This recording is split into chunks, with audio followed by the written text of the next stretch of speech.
yang bekas terdakwa kursinya daripada yang berdiri di sini.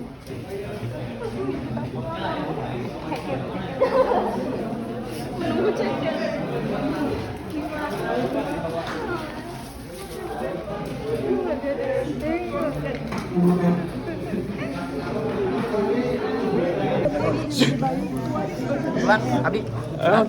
Pulang ke mana? Pulang ke Seau. Pulang ke rumah. Yuk. Ayo cari udah. Yuk, nanti kumpul di sana. Oleh karena itu, dengan pidana penjara masing-masing selama 6 bulan.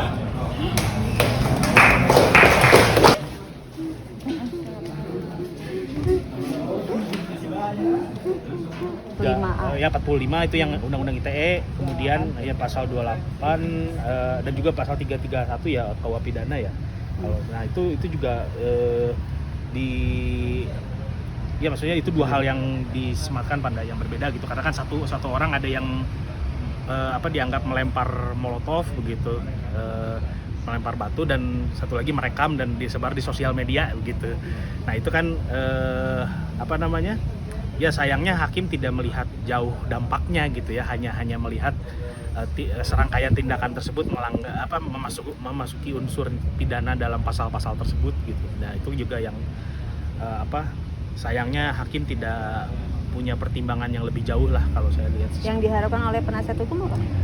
Ya seharusnya kan bisa ada opsi lain ya yang dipilih oleh hakim ya.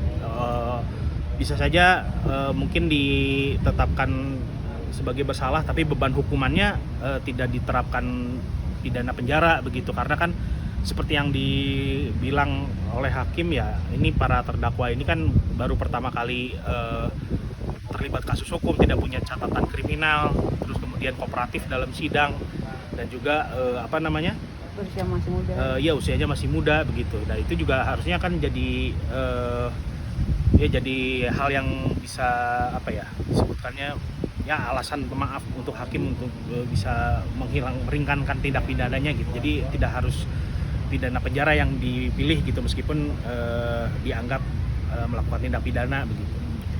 Pembelaan penasihat hukum sendiri apa sih sebetulnya atas tindakan-tindakan dari kliennya gitu? Boleh tambah nggak? Kan pembelaannya pasal yang terakhir berat ya sebetulnya. Sebetulnya gini, kalau dari fakta-fakta itu pun terucap oleh kawan-kawan pencari keadilan di persidangan, sebutlah perbuatan membuat molotov gitu. Nah, membuat molotov ini semuanya itu gagal. Oke. 3 itu gagal, 1 itu tumpah minyaknya, kemudian 1 lagi itu benar dilempar, tetapi itu mengenai aspal DPRD sehingga itu tidak meledak dan tidak signifikan. Kemudian untuk tuduhan yang melemparkan batu ke arah mobil polisi itu tidak sampai juga, dan itu terucap di fakta persidangan. Selanjutnya selanjutnya postingan media juga kita sudah menyampaikan dari beberapa praktisi ahli secara tertulis bahwa kata anjing itu tidak melulu umpatan kasar juga gitu.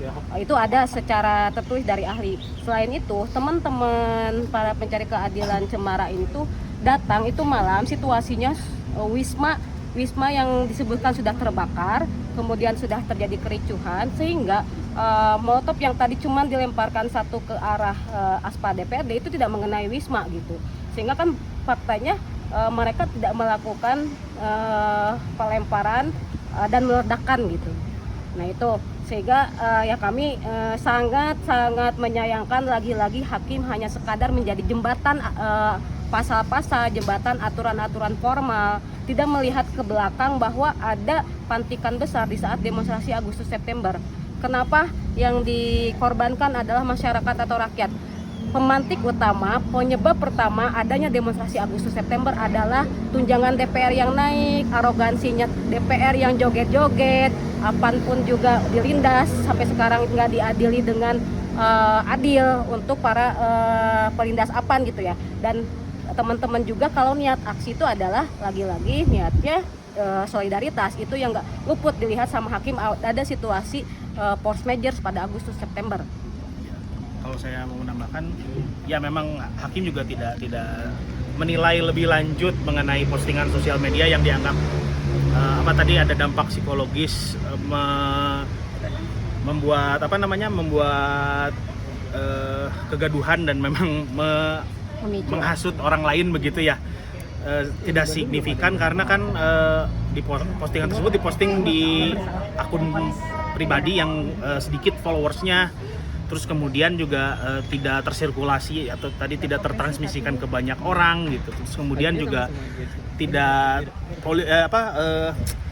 postingannya tidak disebutkan mendatangkan orang ke lokasi demonstrasi, itu juga tidak disebutkan gitu. Terus kemudian juga ya hakim sayangnya dia juga apa ya ya ntar saya lupa aduh ada ya intinya memang hakim tidak mempertimbangkan lebih jauh ya, maksudnya dia tidak melihat ya ini kalau kami lihat secara keseluruhan ya ini ekspresi kemarahan warga gitu ketika bulan Agustus itu ya direspon dengan kriminalisasi gitu. Nah itu kan seharusnya apa ya, itu menunjukkan presiden yang buruk ya, negara ini anti kritik sebetulnya ya, seperti itu. Ya, artinya perbuatan terdakwa memang ada tapi tidak berdampak signifikan. Iya, harusnya seperti itu ya. Ya, bayangkan saja maksudnya pelemparan dan pelemparannya gagal begitu dan juga diposting di media sosial yang sepi penonton gitu. Ya itu dampaknya sejauh apa dan sebesar apa, dan ini beban hukumannya seolah-olah mereka ini adalah kelompok kejahatan yang terorganisir begitu, terus kemudian melakukan tindak kejahatan yang memancing kehancuran yang besar-besaran kan, padahal ini hanya 7 orang anak muda yang berprofesi setiap hari hanya sebagai pekerja biasa begitu ya, kemudian marah dengan kondisi hidupnya begitu ya, itu sangat buruk lah gitu.